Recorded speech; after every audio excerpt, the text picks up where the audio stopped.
جناب آزاد جموں و کشمیر کے بیشتر علاقوں میں بارش، بلند پہاڑی علاقوں میں برف باری کا سلسلہ جاری ہے، جس سے وادی لیپا، بالائی نیلم، لسٹرنا سمیت متعدد علاقوں کی شاہراہیں بند ہو چکی ہیں اور سیاح برف باری کا نظارہ کرنے سیاحتی مقامات کا رخ بھی کر رہے ہیں۔ اس پر مزید بتا رہے ہیں محمد اقبال۔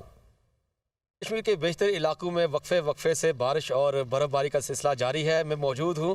پیر چناسی کے دامن میں، سیاحتی مقام سرا میں، اور میرے عقب میں آپ دیکھ سکتے ہیں کہ یہاں پر کس طرح سے جو برف ہے وہ درختوں کے اوپر بڑا خوبصورت منظر پیش کر رہی ہے، اور اس منظر کو دیکھنے کے لیے ملک بھر سے سیاحوں کی ایک بڑی تعداد بھی یہاں پر آ رہی ہے اور موسم کو بھی انجوائے کیا جا رہا ہے۔ اس کے ساتھ ساتھ جو پیر چناسی کا علاقہ ہے، چونکہ وہاں پر بہت زیادہ برف ہے، جس کی وجہ سے شاہراہ مکمل طور پر بند ہو چکی ہے اور کافی لوگ پیر چناسی نہیں جا سکے ہیں۔ اس کے ساتھ ساتھ اگر ہم وادی لیپا کی بات کریں، جس کی جو مرکزی شاہراہ ہے وہ بھی تاحال برف باری کی وجہ سے بند ہے، جس کی وجہ سے وہاں کے جو علاقہ مکین ہیں ان کی مشکلات میں جو ہے اضافہ ہو چکا ہے۔ اس کے ساتھ ساتھ وادی نیلم کے جو بیشتر بالائی علاقے ہیں وہاں بھی رابطہ سڑکیں بند ہیں، اور اس کے ساتھ ساتھ مرکزی شاہراہ پر بھی برف باری بہت زیادہ ہے، جس کی وجہ سے پھسلن زیادہ ہونے کی وجہ سے ٹریفک کی جو روانی ہے وہ بھی متاثر ہو رہی ہے، اور مقامی انتظامیہ کا یہ کہنا ہے چونکہ برف باری کا سلسلہ وقفے سے جاری رہے گا، لہذا شہریوں کو چاہیے اور بالخصوص سیاحوں کو چاہیے کہ وہ بالائی علاقوں کے سفر سے اجتناب برتیں۔